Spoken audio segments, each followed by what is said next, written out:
as light travels through your lens, it will travel through slightly different paths depending on the frequency. So red light and green light and blue light can actually take very slightly different routes through the glass and thus might hit different pixels on the sensor. What this means is that in areas of high contrast from bright to dark, you will get weird little like green and magenta fringes. Here, let's take a look at a really common example. This is taken with an 85mm f1.4, and they tend to have a lot of chromatic aberration.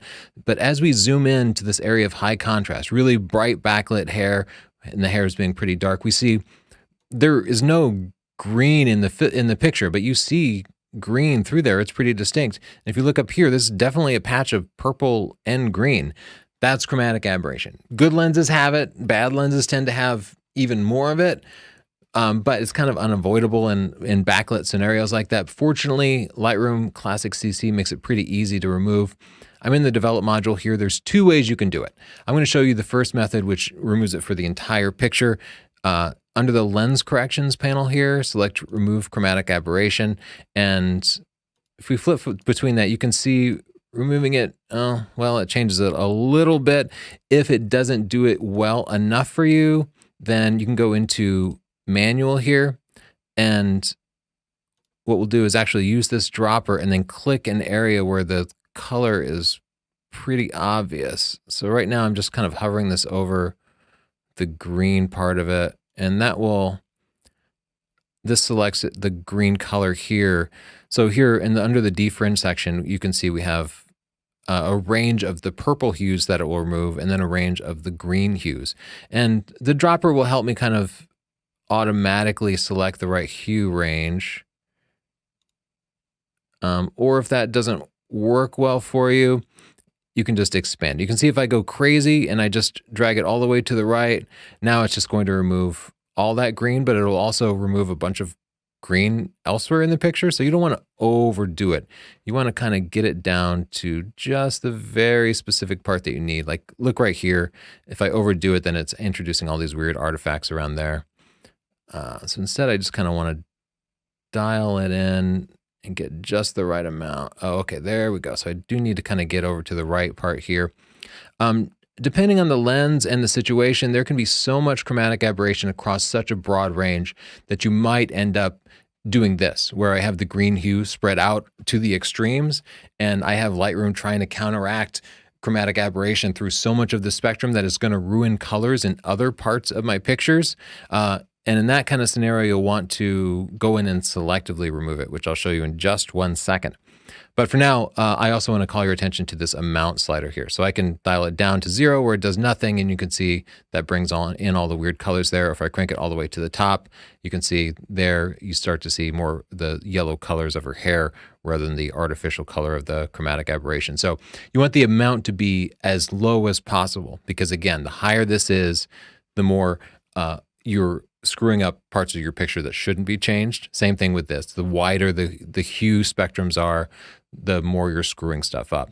In the purple hue range here, I'll have to increase the amount. I'm going to look over here and try to get rid of those purple colors. So let's increase that amount, and let's hit it with a dropper.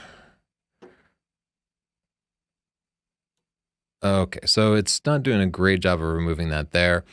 Anyway, sometimes it works better than others. Let's go in and just set these amounts down to 0 so we can get back to the original picture.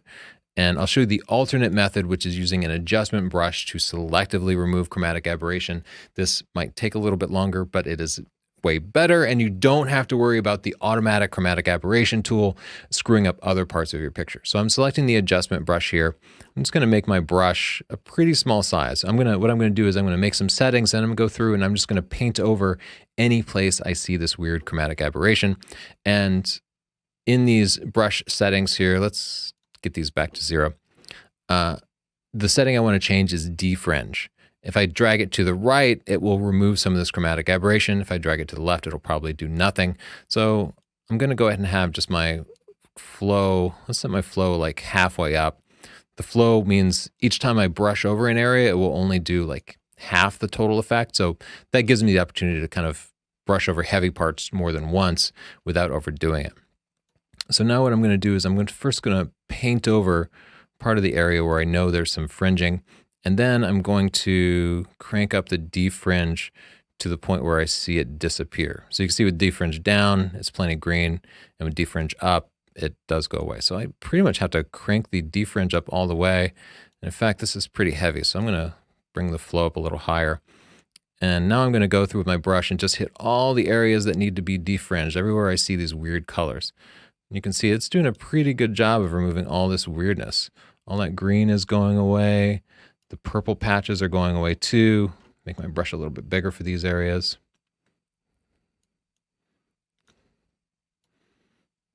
Here in these white spots, I don't have to worry about changing the color of the background, so I can just overspray it a little bit.